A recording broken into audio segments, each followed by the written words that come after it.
Shouldn't be too long. Let's get started. Spear tongue. Being a land-dwelling toad lacking the webbed digits of its waterborne kin, found most often in arid climes, their skin secretes an oil thereby to prevent loss of moisture. Their hindquarters are well suited to traveling on land, and they rear up on them when threatened, freeing their powerful forelimbs for attack. There's a trick to getting your hands on some of the salve known as frog oil. See, this oil runs through the body along with the blood, and when it reaches the head horns, only the soil is secreted from the tips. So that's where you need to look. However, should you kill the creature, blood and oil will congeal, making the oil impossible to extract. That's why if you need a lot of oil, you have to cut the horns off while the creature is still alive. I didn't say it was easy. Grenade, being a bomb built as a weapon of war augmented by infusions of mist. Its explosive power is many times that of regular bombs, releasing mist from its body in a devastating shockwave. Though possessed of a particularly evil smile, this fiend has no thoughts as such, its expression being crafted as a means to threaten foes and harm morale. There is a tale sometimes told of a great battle that took place in a land of deep snows, a conflict between invader and invaded. Though the invaders took the day, too weary were they to take their leave of the battlefield, for the snow was very deep and the footing treacherous. And so the snows came in the night, killing the invaders as they slept. Of those who fought in that battle, only one man, a villager, survived to make the journey home. Finding a bomb fragment from one of the invaders' cruel weapons, he used its fire to set light to the bodies of both friend and foe, and by that warmth did he cling to life, and by that glow did he mend his wounds. Scythe mantis. Being a variety of mantis with purple and blue coloration, feared for its aggressive nature and the sharp sickle-like claws with which it rends and dismembers foes. Their claws are made from an incredibly hard metallic substance, serving both as weapons and as shields against enemies' attacks. Its celadon stripes shift hues with the light, making the woven pattern seem to float above the surface of the creature's carapace. With the exception of the elegant fabrics worn by the very wealthy, giving new life to old garments is the order of the day. Why, even the tattered garments worn by a man the day before he died would find a buyer at market. That is why we must always wash our clothes with great diligence. After all, you never know who might be wearing them tomorrow. Slime.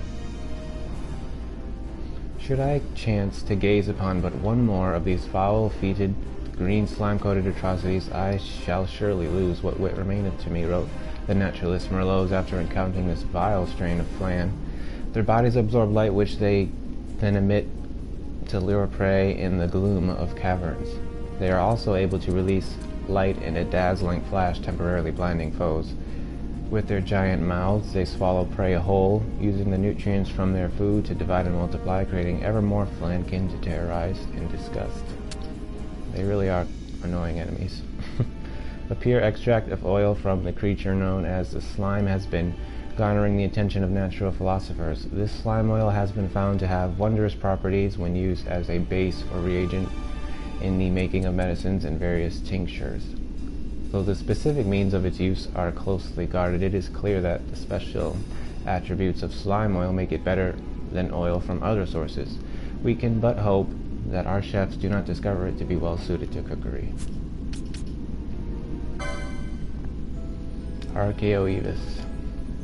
Being the oldest living variety of plate worm and thus thought to be the ancient dragon's original form, the petrified remains of long-extinct flora cling to its carapace, a testament to its incredible age. Though it favors dark sandy caverns, the constantly swirling sand has withered away its sight. Because of this, its sense of touch has heightened to the point where it can sense the slightest movements in the air, thereby to find its prey and strike. The contests for possession of these great, expensive masterpieces of vanity has brought a kingdom to its knees. For many years nowhere was their existence acknowledged, but then through miraculous circumstance did they find their way into my hands. Here will write the truth of what happened in its entirety, so that the story be known. On the surface they appear to be emperor scales, yet upon And the note is torn, so who knows what the rest is. Bogey. Those ghosts of the highest rank are called bogies. When men die still clinging to fierce passion, that passion stains their souls a deep black. Should these polluted souls not be purified, in due time they become bogies. Once such a transformation occurs, even should they be slain, they will inevitably rise again, given time, inspired to yet greater hatred and wild violence than in their last incarnation. Genius painter Zodiac has unveiled his first new work in 5 years to a stunned public. This large-scale painting uses death powder to create a truly unique palette of hues. One noted critic was quoted as saying between sobs, "It is genius, purest genius. Did I mention it is genius?" Others have been quick to support this bold new foray from a well-established art maverick. Death powder craze has spread to all the ateliers and painters' gardens in town, and by all accounts it looks like a new age of art is dawning. Malacant. Being an eldritch fiend with tentacles grown on account of its feeding on Marlboros, formerly an herbivore, its mutation has given it the Marlboro's appetite for flesh. Using the sharp spikes that grow at the tips of its tentacles, it stabs at its enemy's vitals with disheartening accuracy. It is said that should each tentacle find its mark, a man would die before censoring the merest touch. Demons rejoice in tempting man with bewitching words, sweet as nectar, luring all but those with the most stolid of natures. Of all their temptations, one of the most famous is the magic lamp, said to grant wishes, which indeed it does, though the price be mortally dear. Shambling corpse. Being a congregation of souls, which with ties to this world so strong they could not go to the next. Within its frame more than 100 souls reside, forcibly fused into a single being, a single flesh. Each of the souls yearns for what it once had in life, making this horrific creature a violent, twisted thing, racked with confusion and hatred for the living. Hear ye, case of the shambling corpse solved. The facts behind the death of a young boy at the hands of a shambling corpse a fortnight past have been uncovered.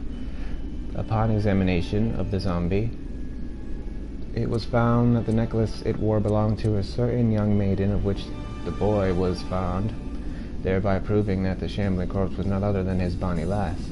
This blood-stained necklace was apparently a handmade gift from the victim, though as to why the girl was wearing it when she rose from her early grave, and why she attacked her former love, nothing is known at present. Boer.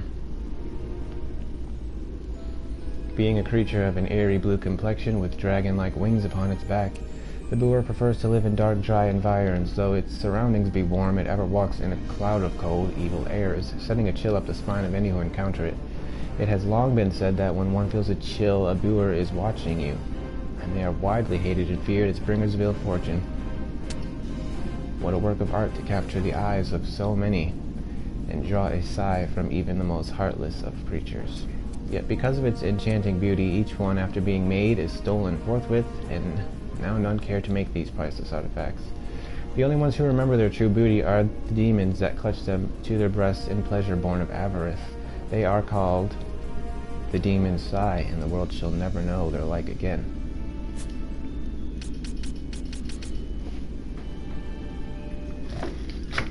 I spent a lot of time in this next place.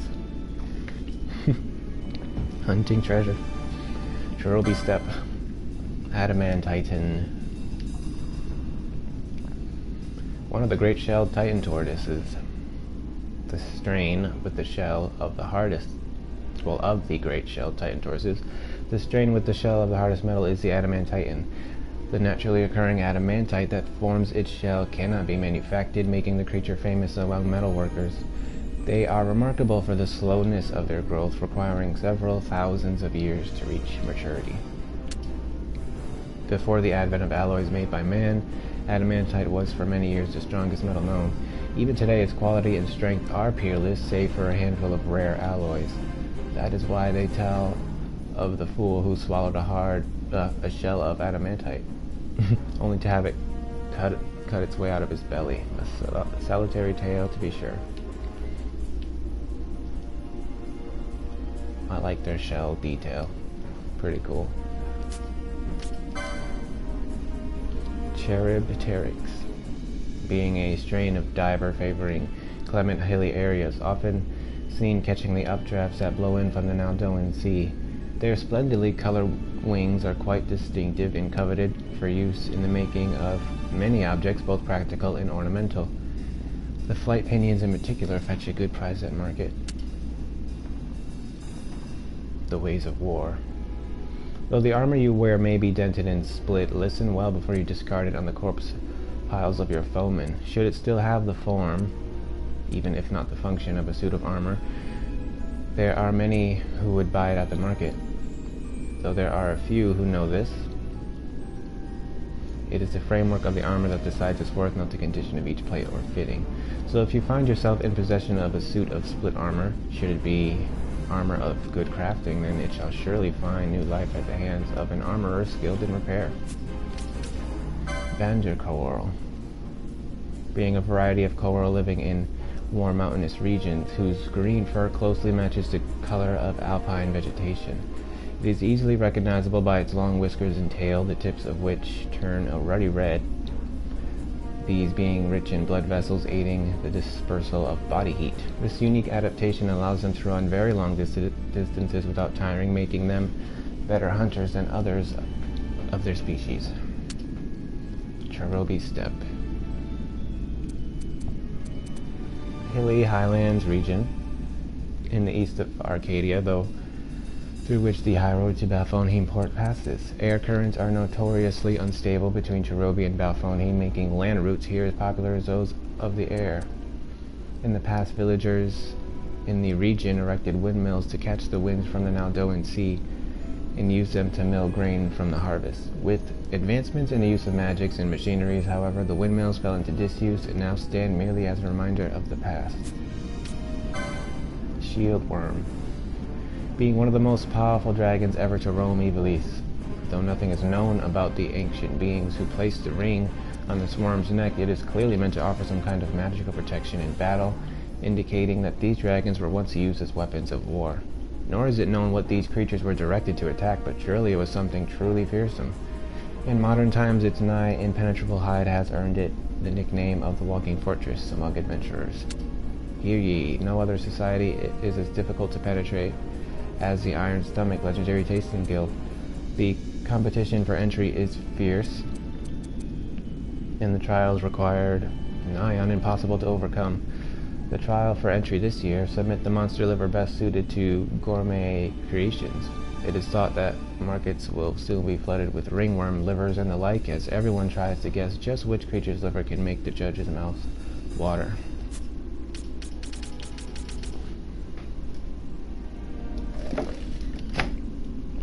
The Nabruous Deadlands. Emeralditin. Being a primal race, the oldest of the long-lived great Titan Tauruses, their existence is referred to only briefly in legend, and in the absence of a verifiable sighting, they were considered to be a myth for centuries. However, in recent years they have suddenly appeared and are feared in some regions as the Uritan Eater, scourge of the Uritaniensa. The oldest chronicles relate the properties of a rare metal called scarletite. In an age when men lived under the watchful guard of the gods granted them scarletite, for they were favored of their creators. Modern alchemy has to date failed to reproduce this metal, lending credit to the theory that the gods did exist and are not merely the inventions of a devout imagination. Only by mixing with other metals and lowering the purity of this substance may it be worked with modern tools. Rainer, being the manifest soul of a warhorse perished in the tragedy of Nabudis. The axe-like crest it wears was used for lowered head charges into enemy formations. Training as a charger has refined its aggressive nature and given it unswerving loyalty. Its barding is of the Nabradian style, the method of its making now a lost art. The Laner, possessing a wild and wholly untamable disposition, is a surprisingly social creature able to share thoughts and feelings with its kin over great distances. Because of this, many people worship the Laner, especially such who wish to form a special bond with another. Indeed, it is customary for lovers to send a war god's band to the object of their affections, this being the perfect expression of both violent passion and kindred feeling from afar. Banshee.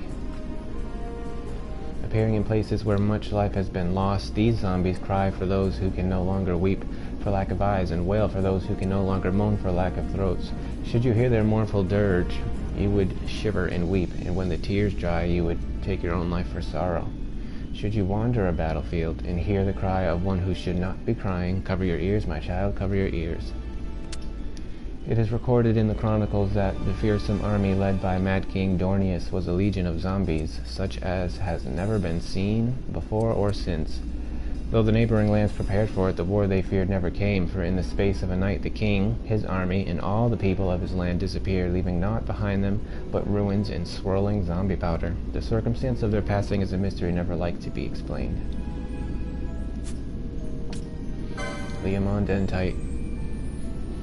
The gods gave man the darkness so that he might sleep in peace, wrapping it around him as a blanket against the harsh light of day. The darkness reminds us of death and thus of sweet life. The darkness gives tone to the world, rich and varied, yet man learned to hide in the shadows whence to do evil, and he summoned demons from darkness's depths, mocking the gods' work. So did the gods fashion the Leomondentite, that man might fear the darkness, sowing in his heart the terror of the night. The power of darkness is a mighty power, yet it is as arrogant as it is tremendous, ever seeking to depose holiness and rule alone. Shine a holy light upon it until there is no shadow left in which to hide, for only then can the arrogant darkness be tamed. The darkness will swear fealty to you, and offer up shining electrum to your hands. Fubar. Being an amorph said to come from a sea of blood, found most commonly near battlefields and other places where battle gore flows in rivers. A constant internal burning sets the crimson spray splashed upon it to boiling, spreading the rusted iron scent of old blood on the air, a scent known to call other spirits of the dead. With this in mind, should you happen to encounter one of these foul things, be done with it quickly, or you may find that you have more on your hands than you bargained for. A creature created out of blood. That's crazy. Nabrua's Deadlands. Place once known as Nabudis, the prosperous capital of Nabradia. In the war against Arcadia 2 years ago, the city was utterly destroyed, leaving nothing but an airy waste of swirling mist. Even by day, the sun does not penetrate that ever-present fog. Beneath it, the dense mist has given rise to all manner of bizarre flora and fauna, of an invariably vicious temperament.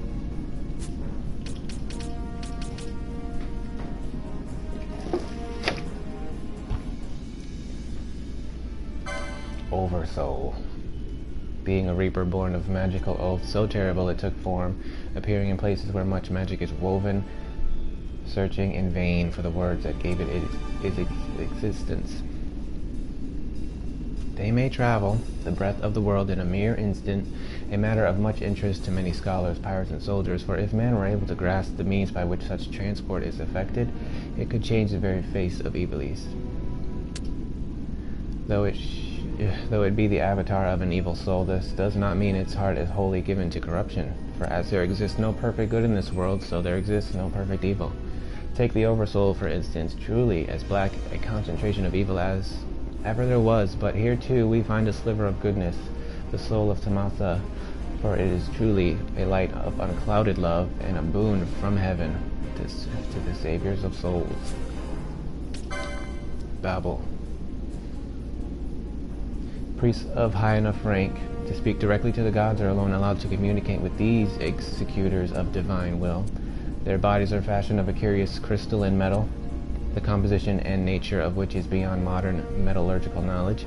When they descend to the earth from their home in the heavens, they strike swiftly and with malice apparent.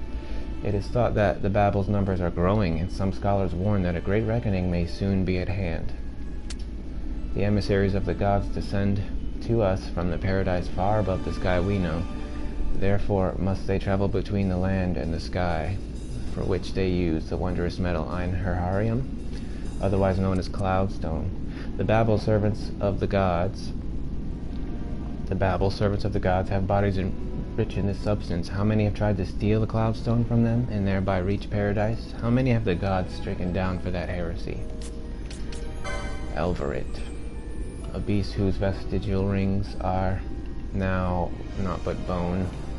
Concentrated mist spills forth from its body in such powerful waves that to stand in its way is to risk losing both body and soul in one fell attack. Perhaps this is why the name of the Alvarit is so often heard in the tavern when passions flare, the direness of the creature adding weight to the most vehement of drunken oaths. Hear ye! There has been an announcement regarding the sudden falling health of Lord Cupper, known for his crapulous ways and fondness of spirits. Based upon the testimony given by Lord Cupper upon his regaining consciousness, the cause of his collapse in the lower market has been determined beyond a shadow of a doubt.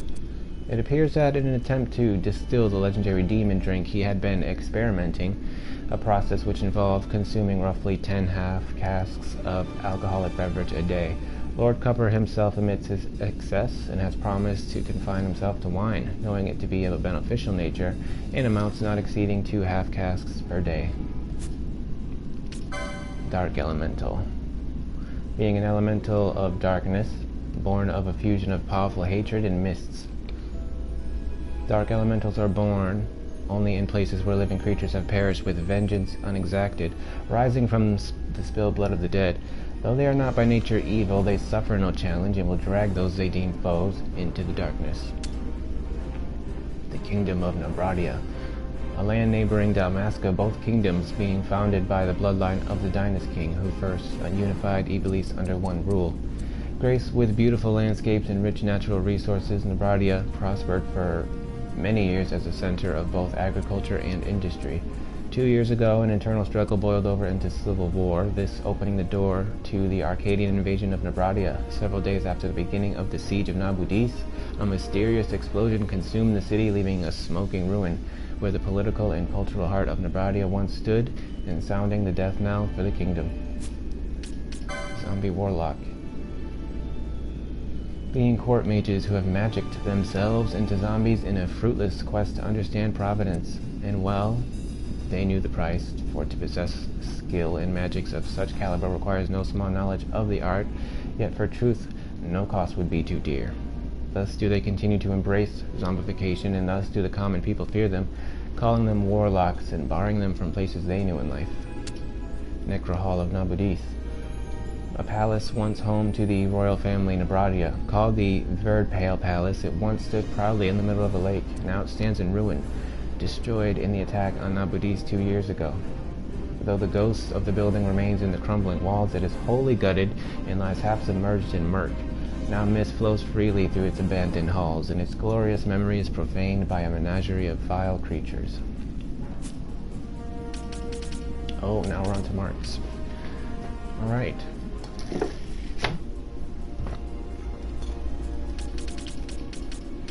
The enemies you hunt. Side quests.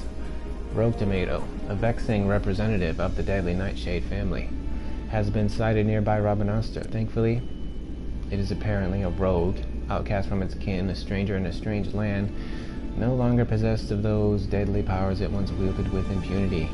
In its loneliness, it is taken to attacking travelers and merchants, and so did Tamaj, an associate of Van, post a bill for this mark. Atomos. Being a mutant Slavin, its body encrusted with all manner of precious crystals. With the passing of months and years, the impurities in these crystals are gradually absorbed by the creature, purpling their natural ochre hue to beautiful effect. These crystals are traded for a high price, making their bearers the target of much overhunting by soldiers tasked with acquiring funds for Arcadia's war effort. So have these Slavin learned to fear and attack men, and for this reason was a bill for this mark posted. Dextera. What changes can sudden mutation work on something as common and otherwise unremarkable as a wolf? It is thought that a diet of creatures rich in mists cause these mutations, though little is known for certain. Recent attacks on mercantile caravans inspired a concerned merchant to post a bill for this mark. Roblon. Being a magical construct of iron, faithful to its master always, heeding neither call nor command of any other. This method of control is called Morgan styling, after the famous golemologist Morgan. This particular golem is the creation of the great man's son, who was lost in battle soon thereafter. Now his Roblon rampages, masterless, wild, and newly marked. Flowering cactoid. How is it that such a beautiful blossom might bloom atop such an ungainly cactoid? Verily, its beauty is more than in its appearance, for the blossom is valued as an ingredient in salves, and further prized by collectors for the rarity of its flowering. Amongst the cactoids, the red bloom is the mark of a leader, and the focus of much respect and adoration. However, to the villagers in the Dalmasca Ester Sand, it is merely a mark. The Bray. This is my favorite enemy in the entire game. I like its design. Fearsome stallion burning bright in the jungle of the night. It is thought this fell equine was created when lightning struck a nightmare, lodging a lightning elemental within its form. Its supple metallic hide is a fantastic material, being at once both flexible and hard. Recent incidents involving attacks upon trading caravans led one victim to post a bill for this mark. Wraith. Being an undead horror, appearing quite suddenly in the Garamscythe waterway to terrorize those who venture near. It is said wraiths are the coalescence of the lingering regrets of those who perished in a tragic accident during the waterway's construction. Many of those who died were fathers, and their thoughts for their sons and daughters caused this creature to appear most often near children. A woman worried for a frightened child posted a bill for this mark. Darksteel. Being a variety of Titan toys, so rare as to be near extinction, having a great shell. Its destructive nature and violent tendencies toward man and other creatures, practically anything standing in its way, have earned it a reputation among travelers as a scourge. Thus did an anxious wayfarer post a bill for this mark. Nidhogg. Formerly living in the depths of the Lusu mines, this creature was ousted from its lair after it was defeated by an Antlion in a squabble over territory. Of late, this Nidhogg has appeared near the collection area, where it pesters and annoys the mine workers. It was one of those sorely harassed folks who posted a bill for this mark. The Viral. Being a variety of dragon Ivalice with scales of an exceedingly hard nature. The material of these scales is known for its smoothness and durability, as well as its surpassing lightness. Though normally given to lurking in mountain passes and the like, during rutting season, the worm expands its range and becomes rather hostile. A victim of the creature's attacks, one Vieira wayfarer posted a bill for this mark. White Moose. Rarely, during the little understood process of subdivision by which flan multiply, a flan of purest white is born, this being the white moose, known for its tendency to swallow prey whole, its digestion requiring no masticatory assistance. Posted as a mark by a certain Moogling Moogle who lost an article of some value. Lindworm. World Destroyer, Dragon of Ruin. Thus was this fell creature called in a kingdom now lost in antiquity. According to noted tale-teller Fulman, the people of this forgotten land challenged the worm countless times, sealing it at last within a holy shrine at the cost of many lives. It was Fulman who posted a bill for this mark to ascertain the truth of his theories. Ringworm. Once a legendary worm in servitude to a righteous king, but this king, fearing its violent and untamable temperament, employed a ring of binding upon it, imprisoning the creature within a howling sandstorm. Now many ages later the bonds upon it have been broken, and within the sandstorm the worm rages. The resistance forces training in the Dalmasca Westersand have deemed the creature a clear threat to their operations, and thus have issued a bill for this mark. Overlord. Fearsome are the indescribable, formless horrors, yet more fearsome still are those who mock the form of man, such as this headless giant, living in the darkest reaches of the cave palace where no light ventures. Originally a two-headed guardian of the gates of hell, its fortunes changed when one head turned against its master, and both were taken in punishment, its body then being cast upon the earth to suffer. It is said that only a true warrior may best one of these, and so did a Sikh post a bill in hope of finding a true warrior to act on his behalf. Wyvern Lord. This winged monster was sighted by Imperials investigating the Namyan Sasansi, left unpatrolled since the fall of Rabanastre. Several incidents involving the damage to property have resulted from its violent disposition and tendency to strike anything that moves. Bill posted by a well-meaning Imperial soldier seeking to ensure the safety of the city. Goliath, a magical fiend of great size, appearing sometime after the destruction of Nabudis. The manner of its fashioning and the source of its power are both mysteries, its apparent materials and accoutrements being wholly different from other such constructs. Of late, interest in this fiend has spread beyond the usual scholarly crowd, leading Barong, an aspiring author of Bestiaries, to post a bill for this mark. Merilith. Being a creature of legend, described as a holy spirit of flame in bestiaries of yore, while more practical modern observers have contented themselves describing it as extremely violent, possessed of an insatiable appetite for flesh, hunting it being difficult in the extreme. The viscous secretion of its scales is comprised of an alcohol hot as flame itself, and possessed of much alimentation, being therefore prized above all else as an ingredient in the fermentation of fine serpent wines. The proprietor of a tavern known for exotic potables posted a bill for this mark. The Death Sight. Being a reaper born of the abiding regret and lust for vengeance felt by those warriors who perished in the destruction of Nabudis. It remembers its patriotism even in undeath, and so appears in dreams, speaking words of doom to those who would disturb the palace. The merchant Popple, who most unwisely looted a corpse in the Necro Hall, has issued a bill for this mark so that he might again know sleep's sweet embrace.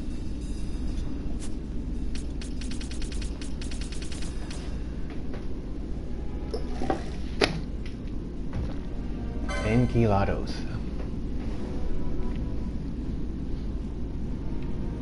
This creature looks so different, like a different art style. Almost like a comic book type kind of style. Elder species of Slaven. Oh, it looks more like cell-shaded. Grown enormous over long years of evolution.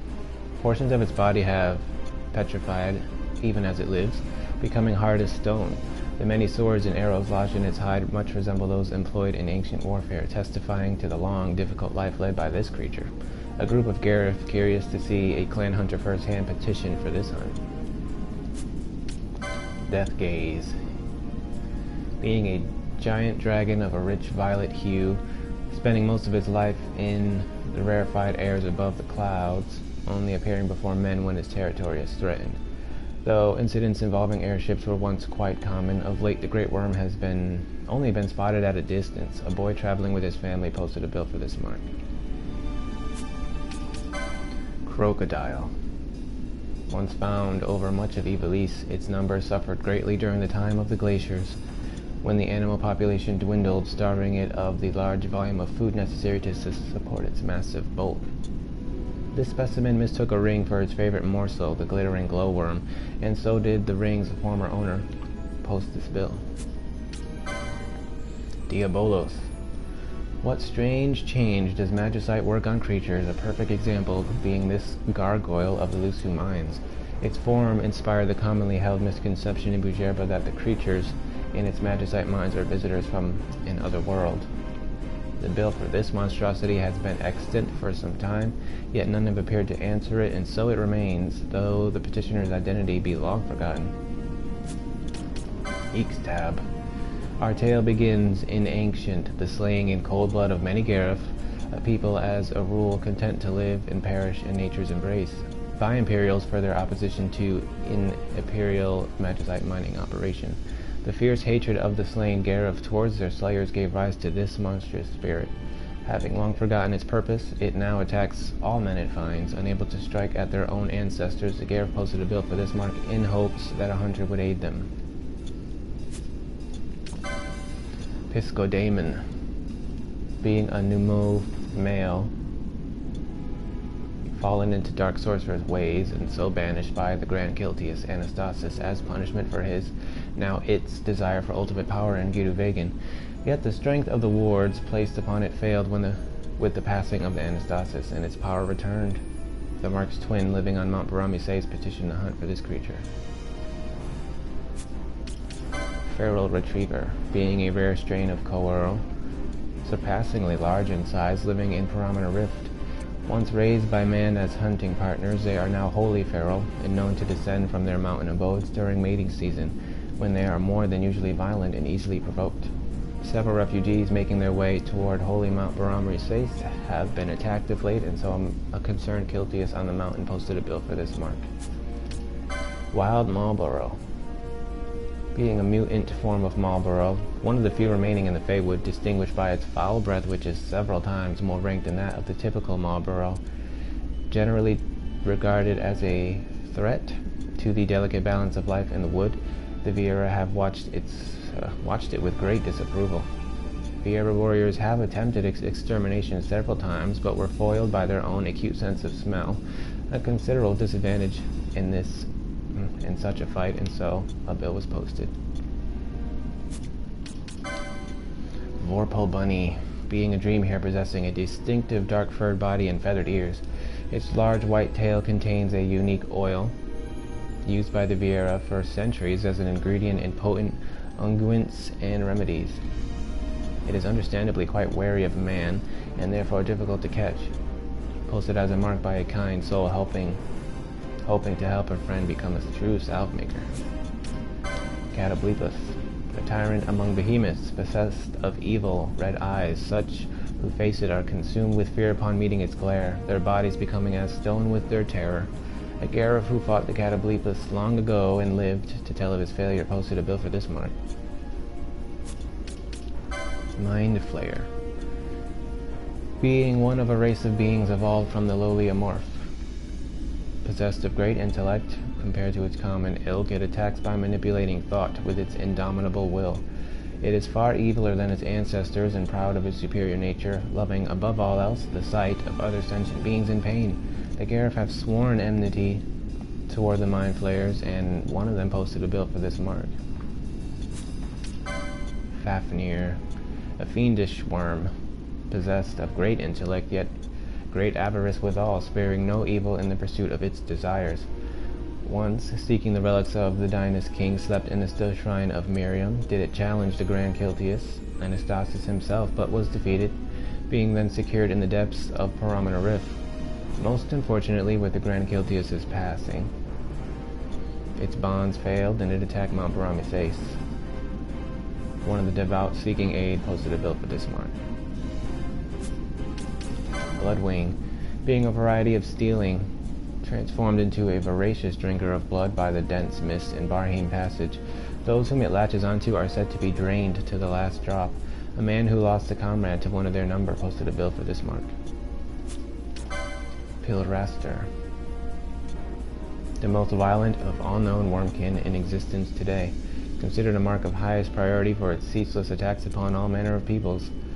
Many are the hunters who have essayed its vanquishing, but none have succeeded. The petition for the hunting of this truly foul creature comes from one of the pirates in Vetus's employ, hoping to find someone strong enough to defeat the Pilraster. Elite Marks, the toughest enemies in the game. Or the more troublesome enemies. Cicatrice, being a fledgling of Cluckatrice, named the Cicatrice, until fully grown, possessing a steel-like beak and voracious appetite from the day it hatches. Currently considered a dire threat to the balance of nature in Giza Plains, and therefore recognized as a mark along with the adult Cluckatrice. Being the adult form of the Cicatrice, grown fat and many in number thanks to the rich abundance of animal life available for eating in the Giza Plains, recently their environs have been sorely taxed by their voracious appetite, and thus have concerned villagers posted this mark. It is rumored that these creatures first live in western lands and were brought here by a merchant of little scruples, who released them into Giza for reasons unknown. Rocktoys, being a great titan toys that has assumed the aspect of boulders and rocks amongst which it matured. An unlikely story, one might think, until one considers that the average Rocktoys grows to adulthood over the course of several thousands of years. This individual was kept as a pet until it ran off into the Magicite mines one day.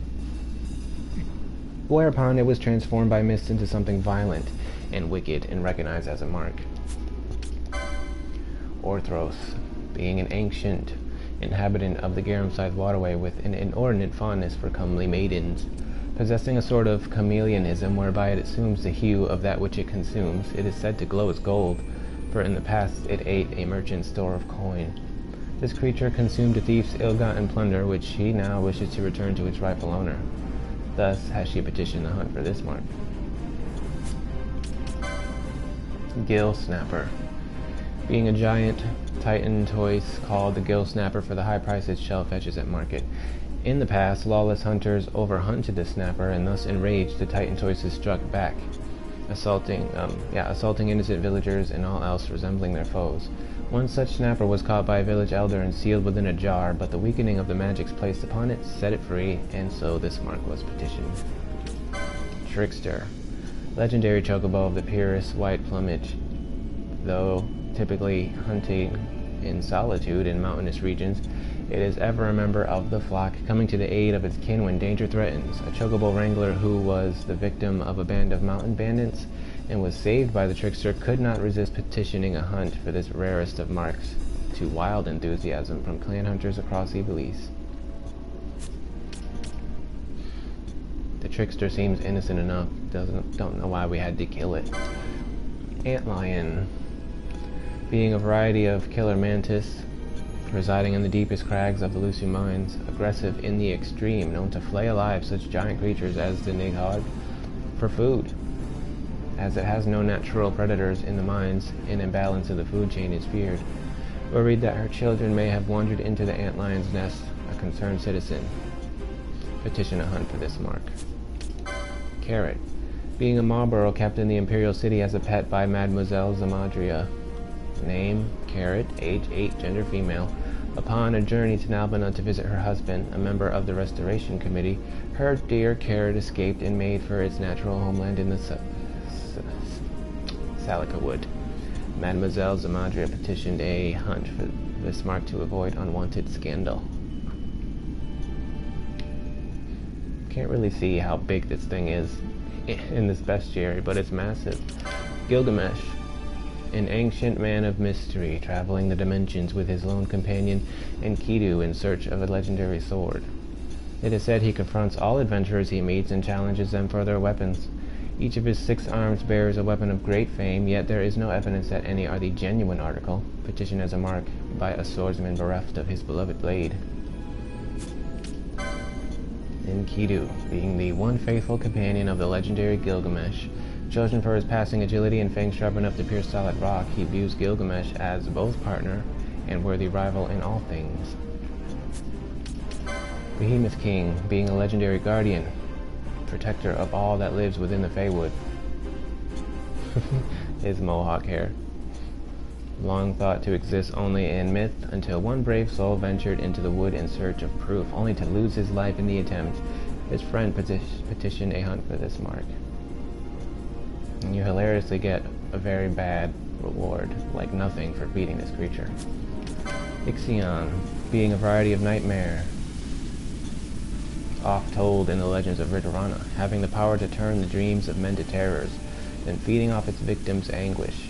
The petitioner of this hunt is a woman caught nightly by the dreams and unable to sleep. It looks like a statue.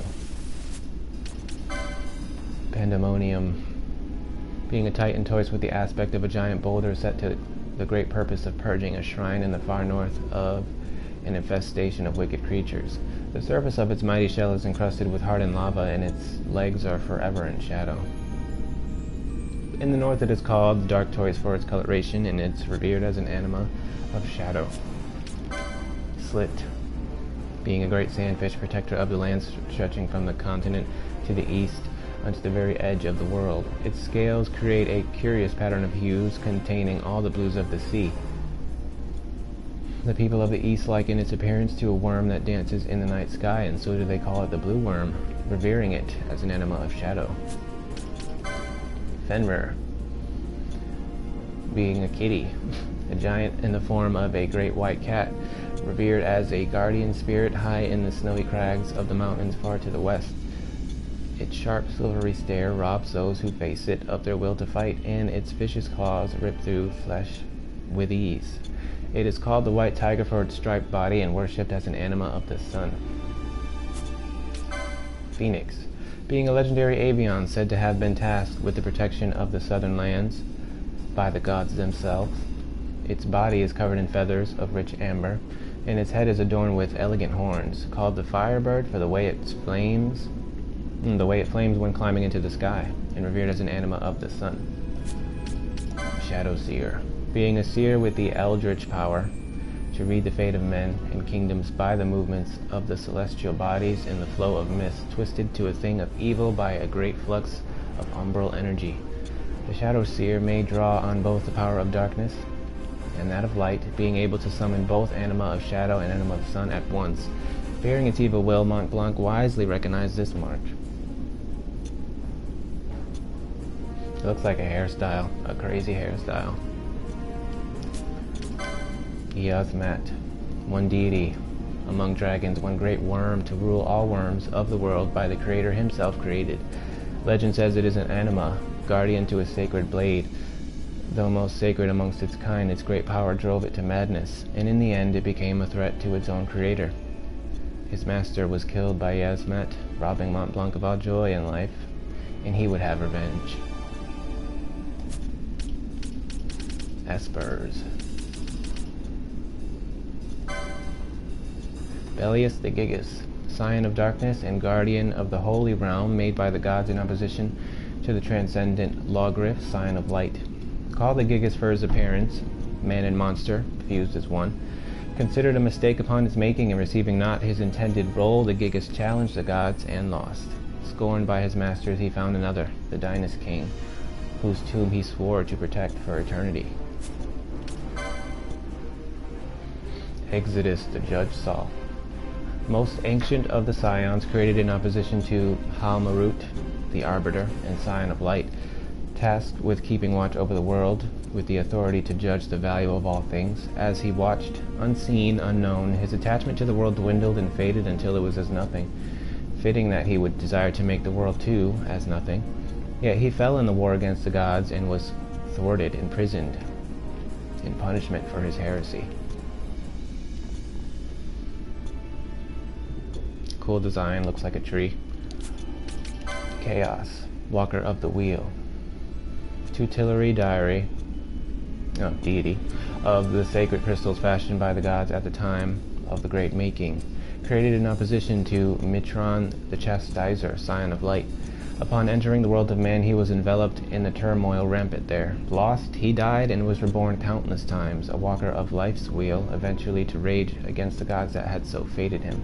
By sitting in meditation upon the Una pedestal does he clear his heart and mind until all that has order and reason and thought is made as nothing. Cucullin the impure, scion created to rid the world of its impurities by swallowing them within himself, in opposition to Nebriales the majestic, scion of light. The world, however, was more filled with impurity and corruption than even the gods dared imagine, and having swallowed it all, the once beautiful Cucullin was transformed into a hideous thing, a deity of filth, and so did he turn against his creators. Wherever his feet should fall, there all life withers to dust. Zelera, the death seraph, heretic scion who wrapped the world in dark energies, seeking to take the souls of all living things unto himself, created in opposition to Emmet Selt, angel of truth and scion of light. Originally tasked with the judging of men upon their deaths, his soul was tainted by the curses of those who raged against the heavens, and seizing one of the god's servants, a shamaness, as a hostage, he rebelled against his creators. Even now in defeat he clutches the shamaness to him in his right arm, and with the aid of her death wail does he summon the soul of darkness to do his bidding. Shemhazai, scion that is both horse and woman, wielding utter control over the souls that wander the underworld, in opposition to the martyr Igorium, scion of light. Though she once served the gods as a guardian, when Ultima announced her rebellion, Shemhazai went to her, whispering of the gods' hidden weaknesses. She then descended upon the land without leave of the gods, and taught men of destruction and evil. For this was she stricken down and bound. Zerumith, the Condemner. Honoring law more than any other, a scion of holy order and condemner of criminals, created in opposition to Night Star Pashtarat, scion of light. He turns his deep, abiding hatred for those who break the law into living darkness, therein to plunge the guilty in fell judgment. Over time he came to care less for upholding the law, and more for condemnation, and so tainted by hate he sought to condemn the gods themselves to death. Thus did he earn the title of the Condemner, and thus did he fall from grace. Adramelech the Wroth, Emperor of the Scions, able to reduce to nothing aught he strikes with a single vengeful blow of his fist, created in opposition to Dudelaphon the Benevolent, Scion of Light. Though he was made by the gods to quell the fiends that raged in the other world, his immense strength and fearsome visage drew the fiends to his side and turned him against his creators.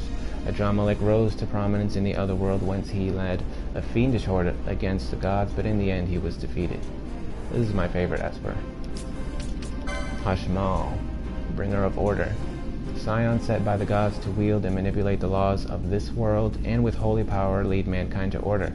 Created in opposition to Fandaniel, the protector, Scion of light. Desiring to bring order to all things, he joined with Ultima in her battle against the gods. He gave his body to the 1,000 years' war, and when his strength was spent, down into the burning inferno he fell. Famfrit, the darkening cloud. The hideous, darkly clouded form of Famfrit, Scion, in opposition to Holy Queen Emerolith, Emerololith. That's hard to say. Emerololth, Scion of light, was anathema even to his creators. Thus, after a great battle, he was broken and sealed within armor laced with wards. The confines of his armor are void of light, and so he is called the darkening cloud. Men fear the rain that falls from the black clouds that ooze from the giant ewer, as a herald of chaos and waste. Ultima, masterpiece among the scions created by the gods, and mastermind of the plot to rise against them. Prior to her betrayal, she was tasked with guiding souls to heaven and aiding in their reincarnation. Called the High Seraph for her angelic wings of glimmering gold, yet it was on wings of deepest black that the tainted angel Ultima rose against the gods. Since her fall, her heart is without light and impossible to know. Matius, the corrupt, Scion of darkness, ruling and protecting those who live in the underworld, in opposition to La Habrea, abyssal celebrant and Scion of light. In the course of his rule, he submitted to avarice, and the darkness took his heart, transforming him until he was both evil and corrupt. Then in his cowardice did he bind a goddess of the domain of ice, and using her as a living shield, he challenged the gods. Defeated before their might, he fell screaming into the depths of hell, there to be imprisoned for eternity. Zodiac, strongest of the scions created by the gods, they feared his growth and so kept him a child. So indomitable is his strength that all things are by him twisted and pressed into oblivion. He alone fashions the laws governing all things, and administers punishment in place of the gods. So he is keeper of the precepts, and his authority is absolute. The bosses.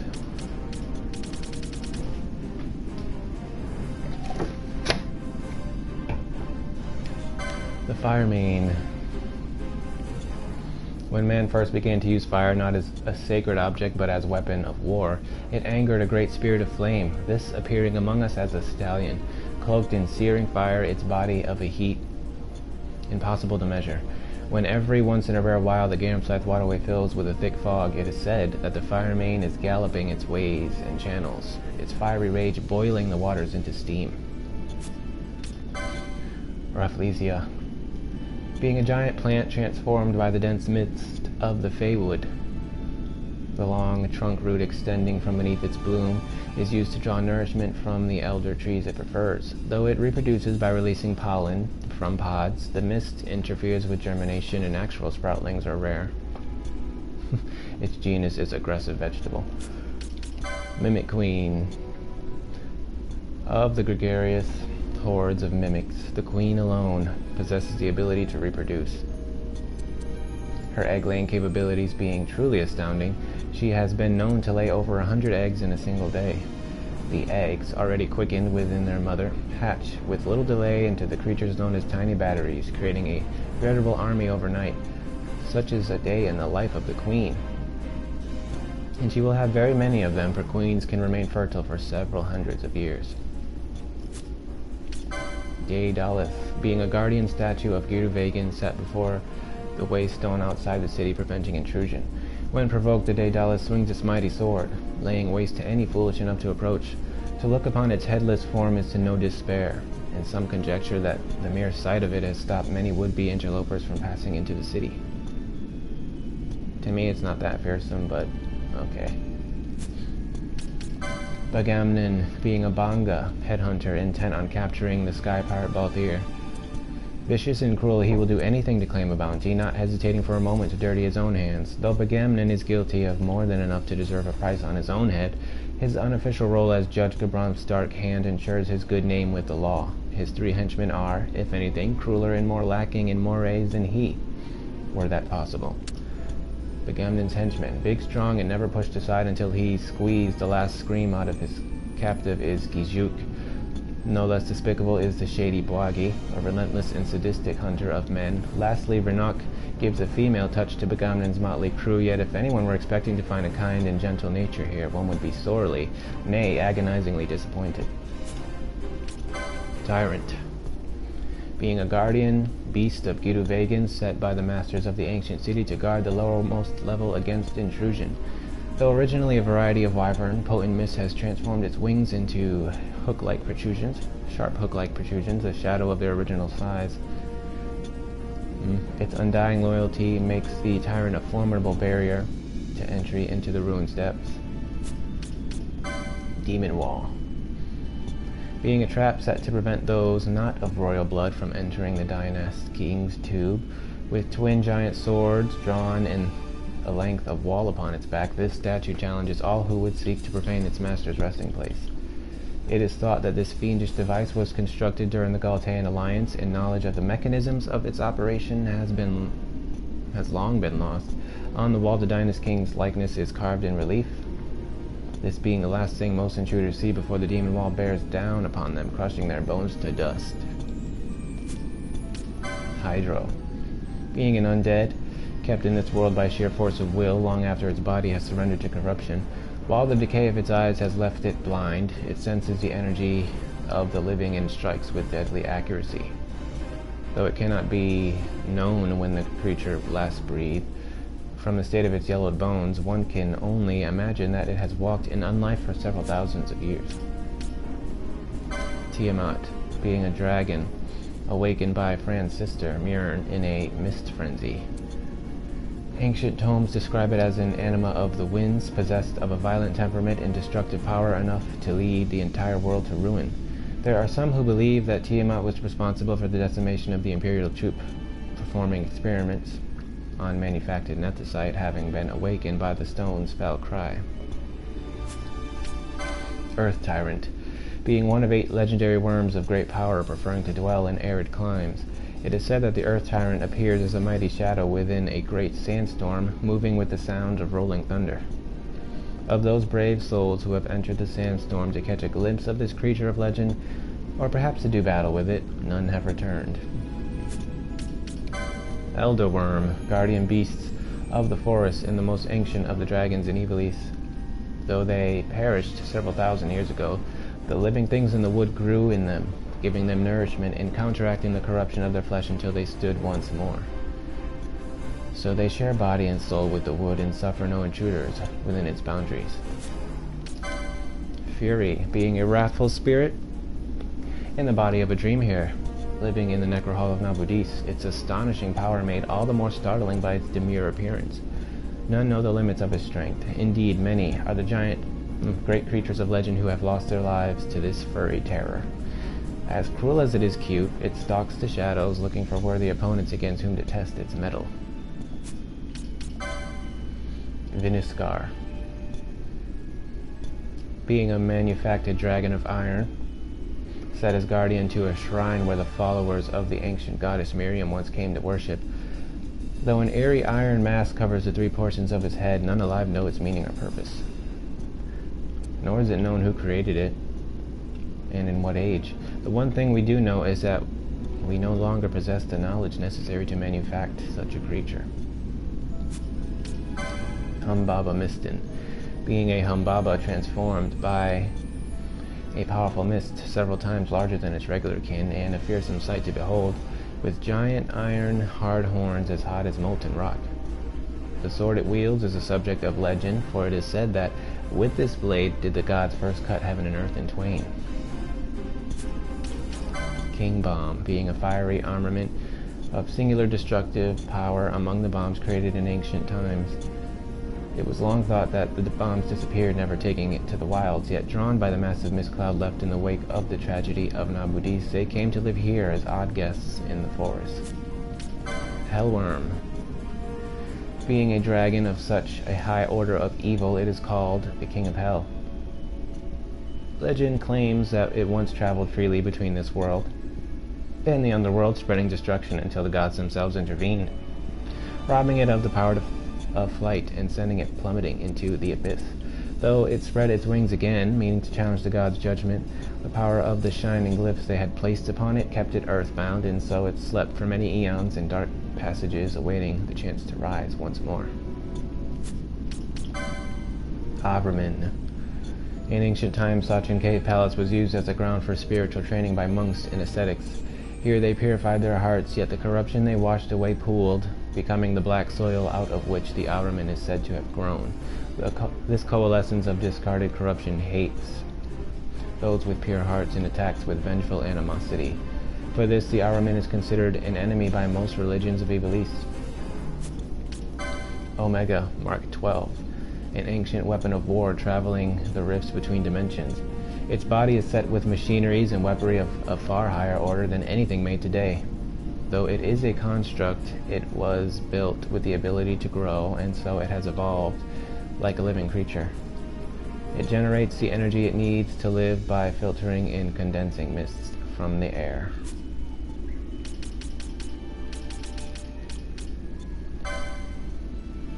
Okay, this is rare game. These descriptions are pretty short. For all 80 of them.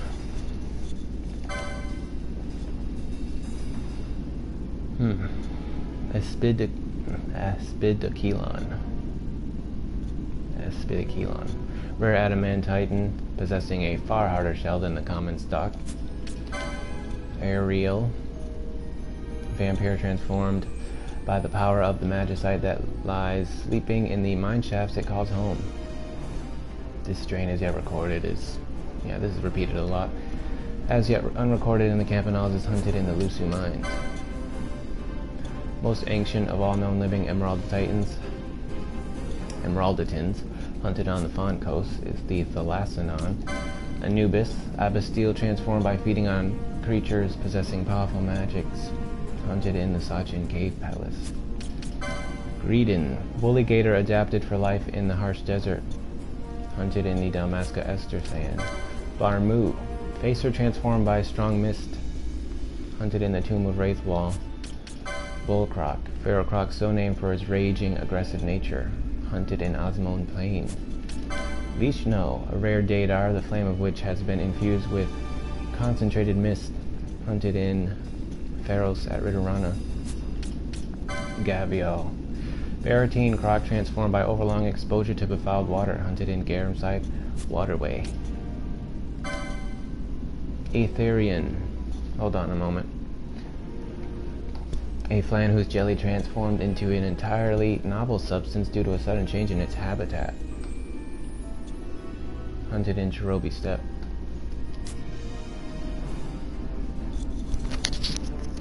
It's too quiet? What do you mean? Wary wolf. With strong lungs and heart, adapted to life at high elevations, this strain, hunted in the Mosphoran High Waste.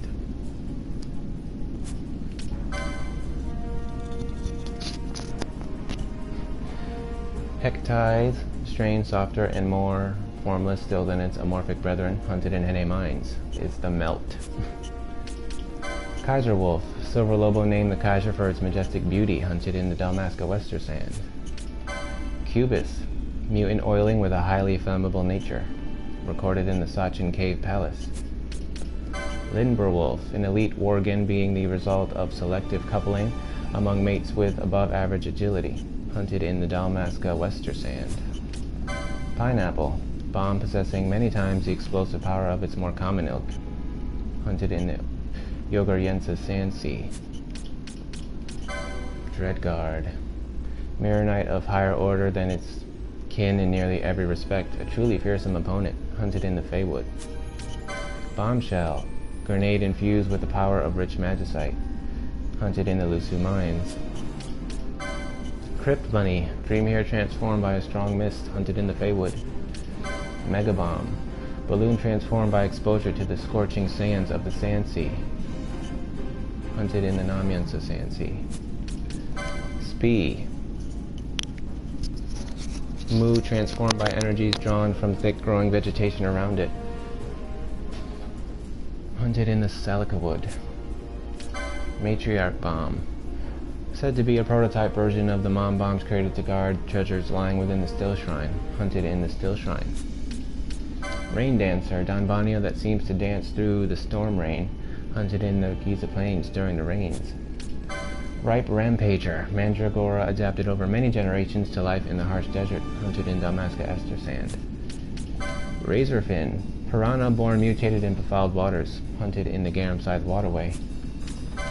Killbug, mimic made of unique metallic substance, hunted in Osmond Plain.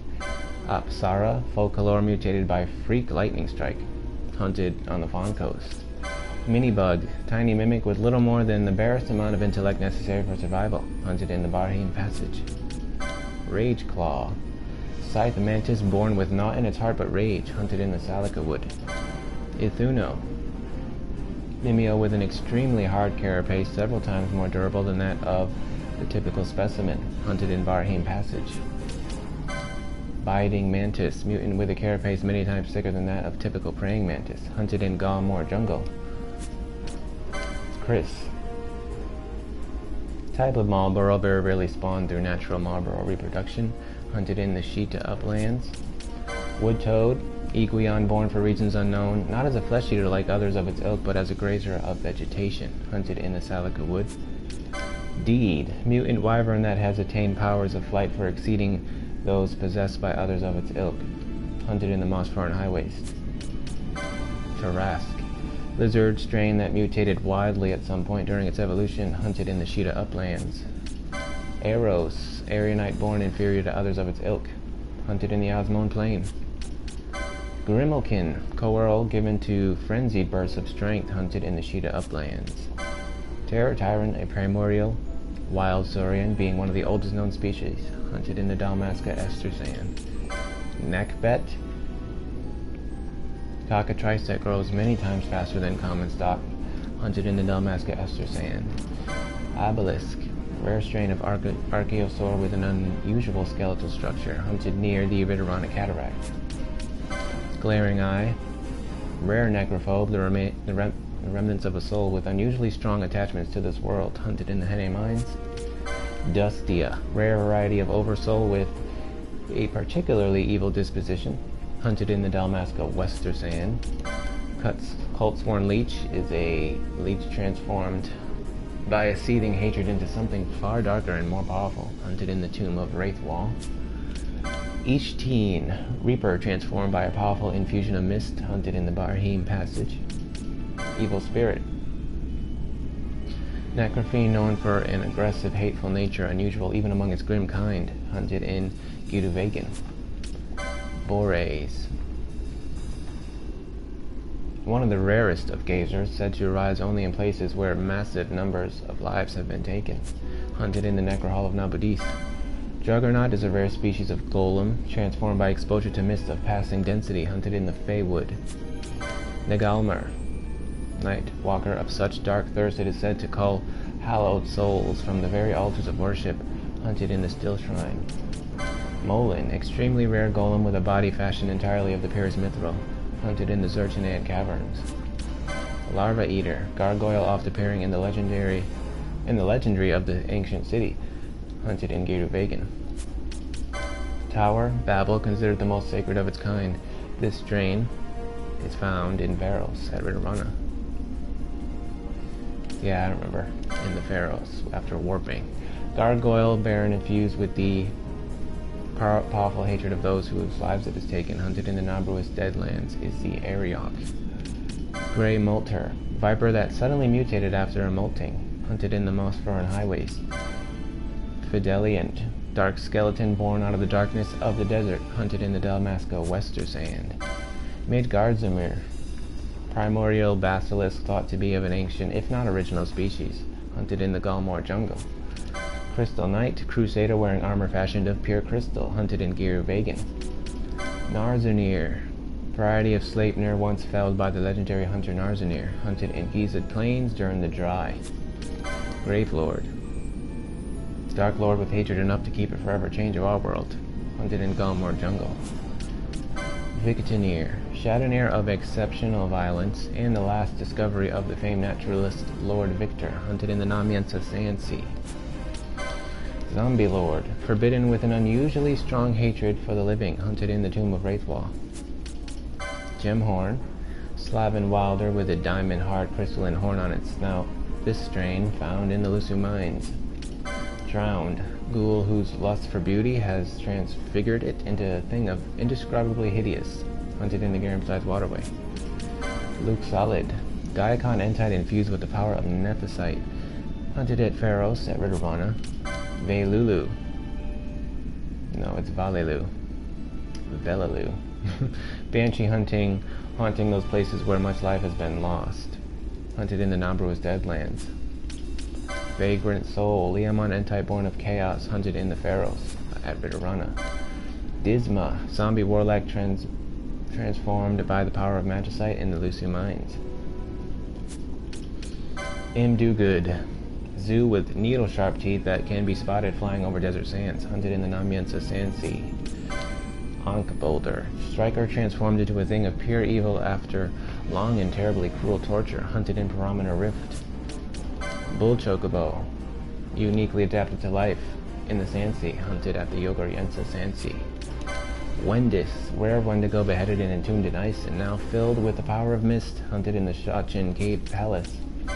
Skullash, Cataract Evis with unusual vitality, feared as a near-immortal predator, hunted on the Fawn Coast.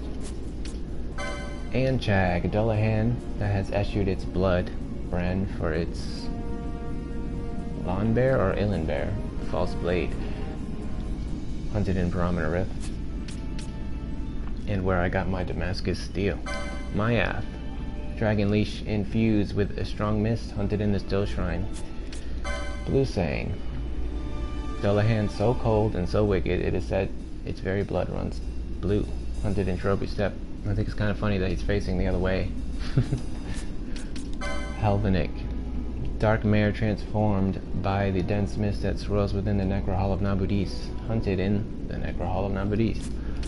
Avenger, a boon infused with the power of Nethicite, hunted at Pharos. Palicant, Malacant uniquely adapted to its environment, hunted at the Ridorana Cataract. Altasea. Behemoth, showing both unusual aggression and unusual capacity to inflict damage, hunted in the Zertanaean caverns. Philo,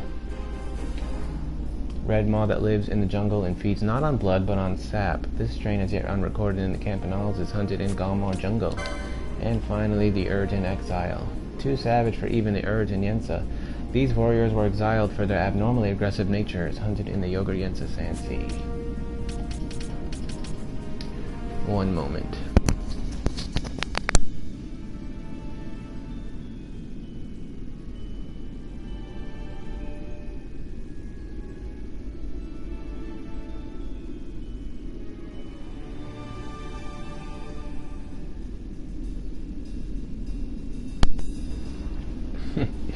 Seek. Humanoids of great girth, considered somewhat duller and cruder than Humes, Though they appear ponderous, they move with surprising alacrity, making excellent warriors whether on the attack or defensive. However, their barbarous natures and lack of courage find them engaged more often as bandits, or worse, very fond of gemstones, gold, and other shiny objects with which they richly adorn their bulky forms. This is kind of bugged, the way they did this. It seems one page is duplicating. So I don't even know if we're getting the whole story, but the riddle of myth. Anas the Holy Part 1. And so it was that the Fabar and the Danann, being tribes of gods both, warred for many thousands of years, until the prophet Matoya foresaw that Zabam, god king of the Danann, would die by a trusted blade, and war would end. Fearing death, god king Zabam took his most trusted general, Anas, god of swords, and thrust him with his retinue into the ever-darkened depths of a great labyrinth, there to bide for eternity. Yet Anas begged aid of Heth, god of death, who was lord of the labyrinth, and so did he make his escape from that jail. So did Anas offer his own life to Heth, god of death, in exchange for his release, and together with his followers did he swear vengeance. Several millennia had passed when an army appeared before the Fabar. It was the followers of Anas and Anas himself. His life made one with that of Heth. He was now Anas the Holy, and together with his army he won battle after battle against the forces of the Danann until word of his triumphs reached the ear of Weaka, Fabar god of makings. And upon one day, Anas revealed to Weaka his true story. Weaka saw strength in their vengeance, and thereupon swore an oath that Anas' army should join in the final battle against the Danann. So did the long war between the Fabar and the Danann enter its final chapter.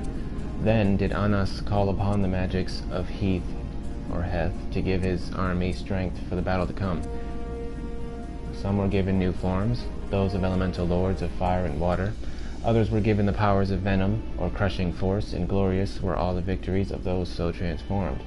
War raged for 1,000 days and nights, when at last Anas the triumphant over the Danann. Anas was triumphant over the Danann. Then did he reveal himself to god king Zabam, and so took him captive. Weaka, god of makings, and the Fabar ordered that god king Zabam's head be taken. Yet Anas wished that Zabam pay for his treachery, and so did he cast the magic of eternal life upon his once lord, who was now his enemy, and so fashioned his body into a great land. Then did Anas and his retinue ascend to heaven, whence to look down upon the land they had created. To look down upon the land they had created. Now Anas the Shining named the cursed land Ivalice, and made men to walk upon her. In time, man began to eat away her soil, digging deep within her folds, threatening to destroy the very body of Zabam the Eternal, even while the memory of his sin remained.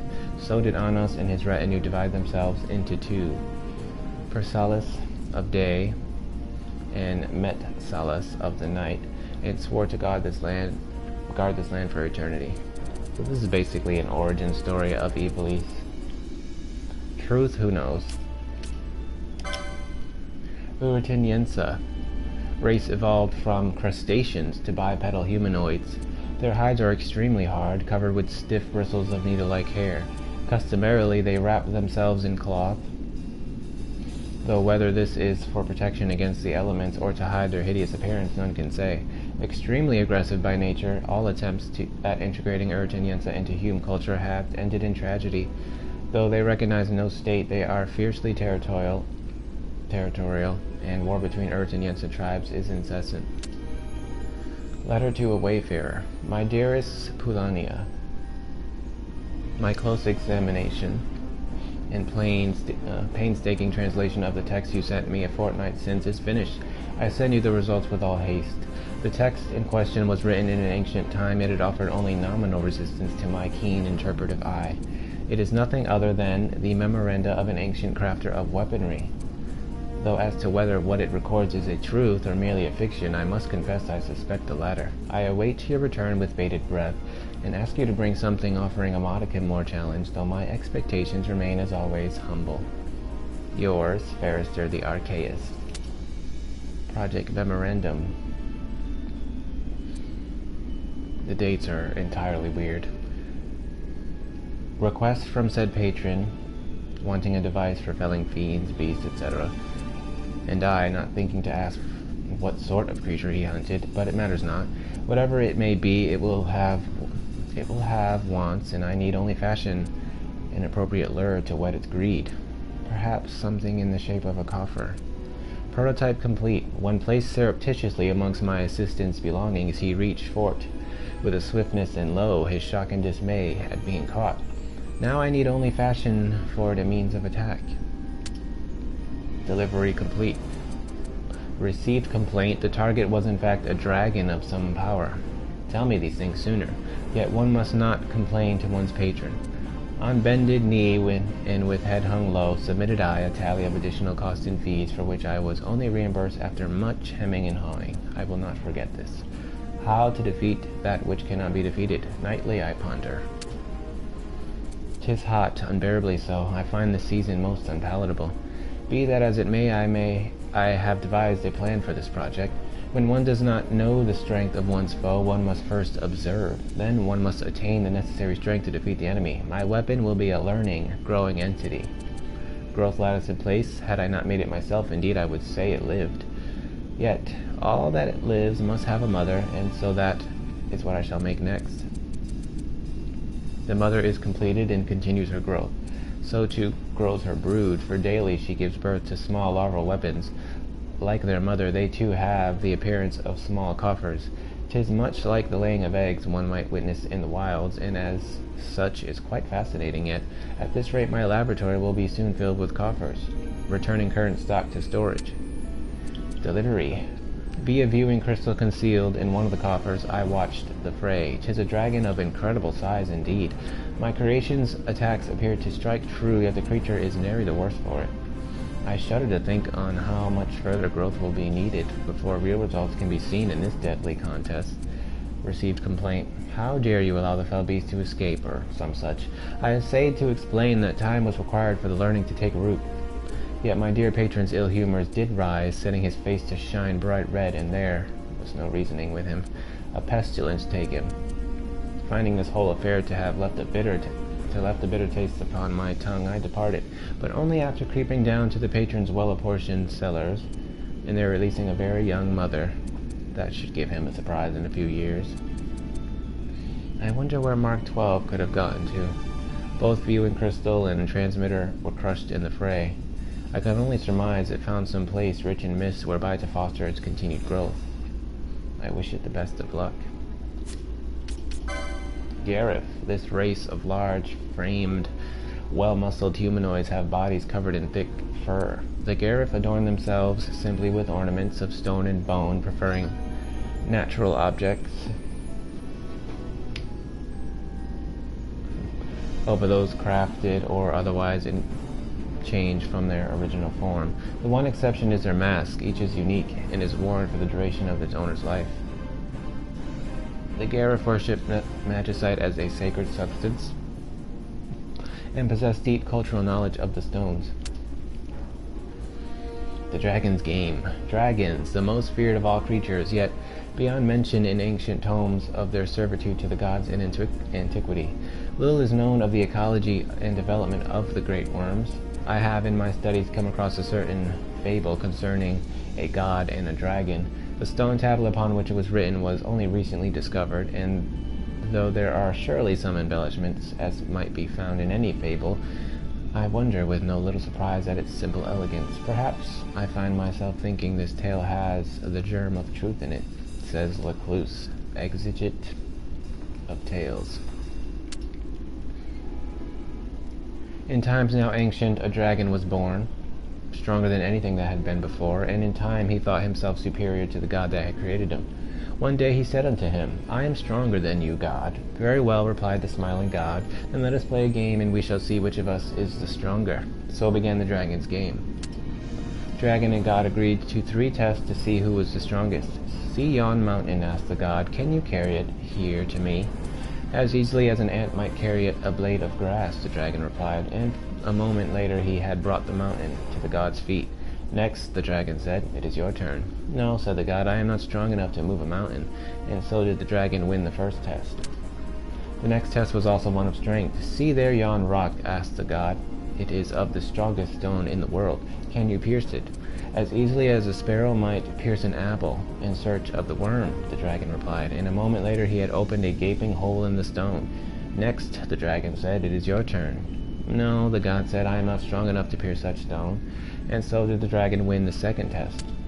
And so they came to the final test. "See there yon magical ring?" asked the god. "Can you pass through it?"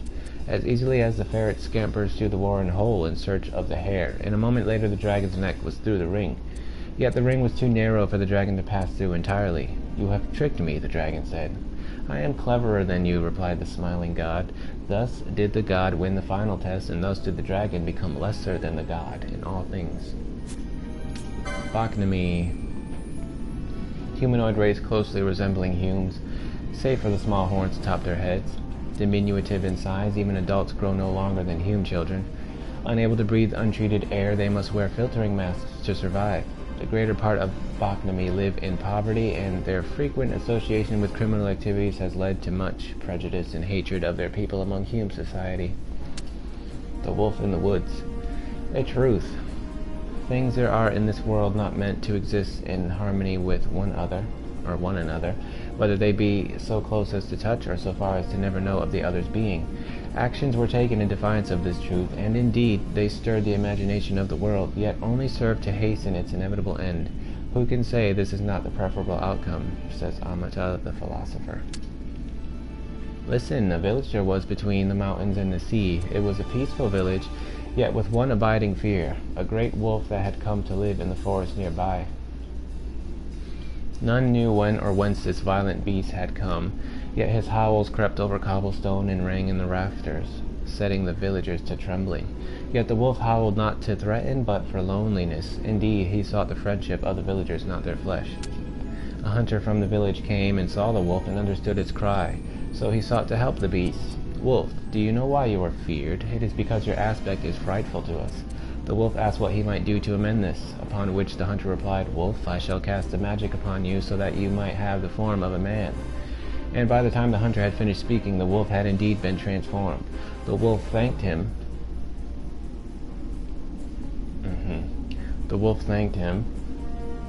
But the hunter gave him a warning, saying, "You are a man only in appearance. Know this, you must never speak, for you are a wolf, and that is the way things should be." The wolf that walked as a man left the forest and went into town. His new face glowed with joy, for now he would have friends. The people on the street viewed the stranger with suspicion at first, yet his smile won them over and trust. His smile won him their trust and welcome. The wolf was moved by the smiles they returned him, for he had never seen man showing anything but fear.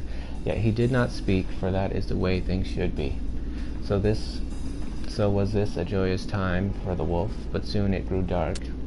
The wolf returned to the forest, a wolf, no longer a man.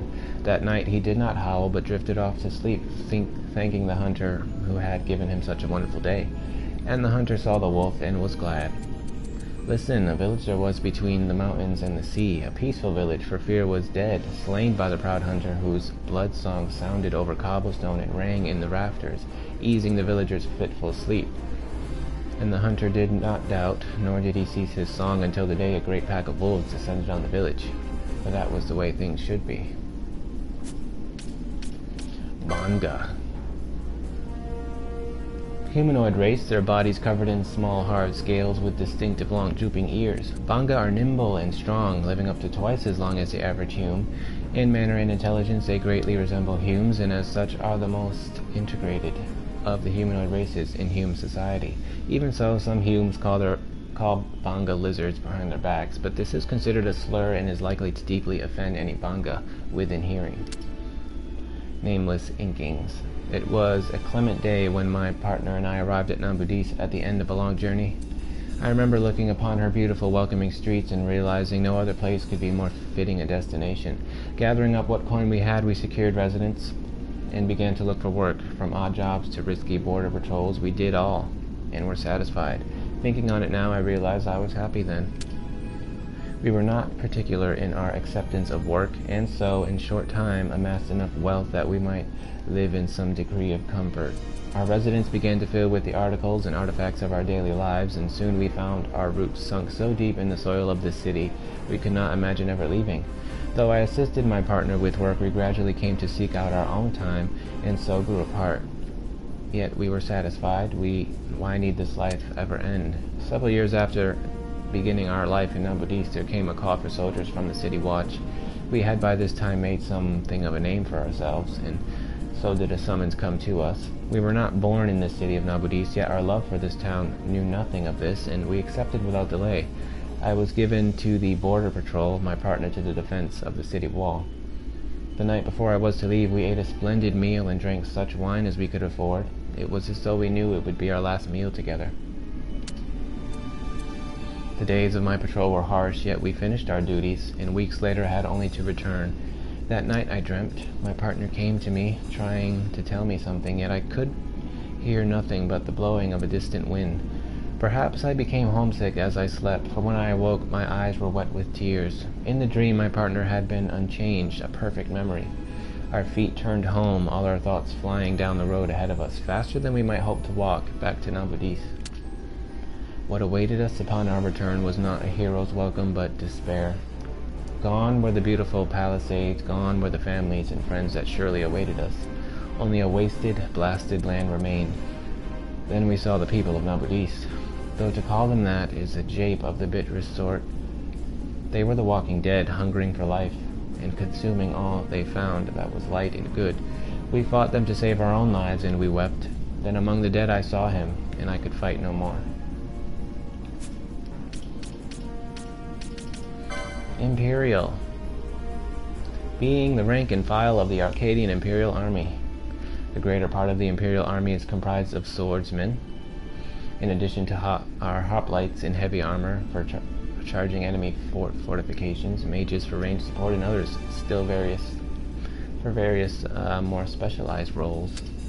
Mastiff are dogs specially trained for battle. Their ability to follow commands and unswerving loyalty make them a vital part of the Imperial war machine. Training takes place at the hands of skilled beast tamers, with a Mastiff usually requiring 2 to 3 years before it is ready to see combat. Judge Geese. Being one of the Judge Magisters of the Arcadian Empire, officiant of the 13th Bureau and commander of the Leviathan, the flagship of the 8th Fleet of the Western Armada led by Lord Vane. In addition to official duties as judge, he also works in secret, carrying out tasks assigned to him by Vane personally. Imperial Elite, a special order of knights under the Imperial Arcadian Ministry of Law.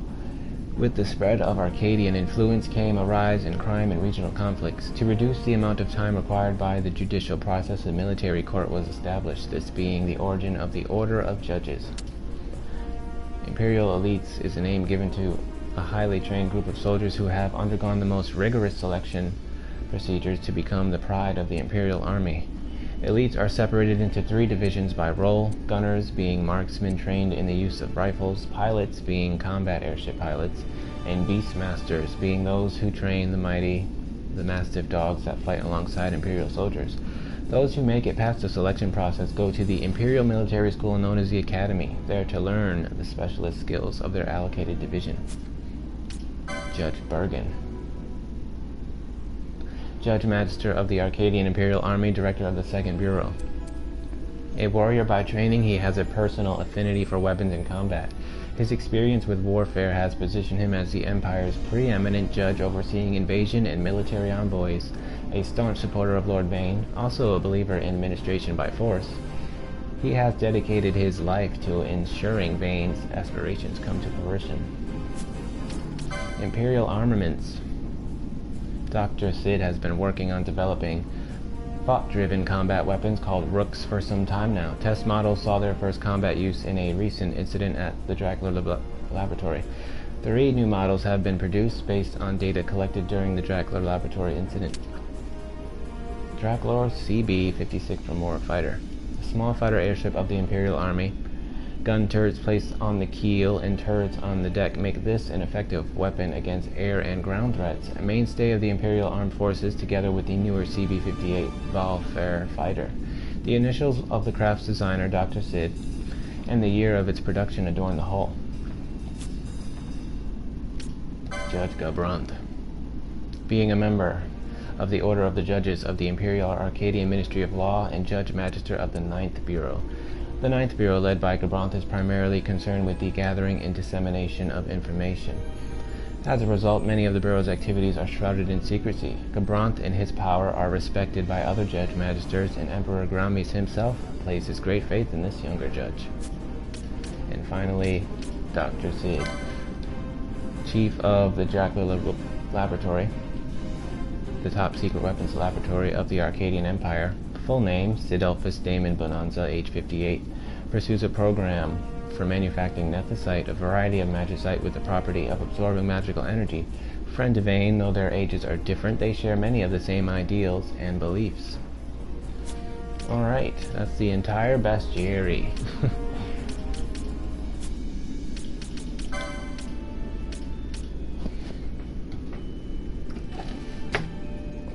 From this point, I'll probably go back to playing Uncharted, especially with news of Arena being on the horizon. That should be fun to play. I'm not sure who will watch this video. It's kind of lengthy and a lot of reading, but I don't think it's ever been done. So for those who enjoy it, yeah. It wasn't too hard. I'll probably do other videos like this, crazy stuff like this. I only do it for games that I really like. I've done similar stuff for Outbreak, but yeah. In this game, I would like to show off all the weapons. Kind of difficult to do with the class system that they introduced, but I could still show off all the weapons once I obtain them all. So look forward to that. I earlier did a video where I showed off all the victory poses, but that's really difficult to do also with the class system, so it's too bad. I really wanted to update it, but it would take multiple playthroughs to show off every character with their victory pose with every weapon, so that's too bad. At least I did it once before. Thanks for watching, though. And if you haven't played this game, you should. It's a lovely game, and it looks great. This HD remodel is better than most. I mean, most HD remakes are just upscaled, but this game has pretty much been handled with a lot of care, and the graphics look great. And the bonuses from the Japanese International Zodiac system make the game even more fun, I think. So, I love this game. I love playing it.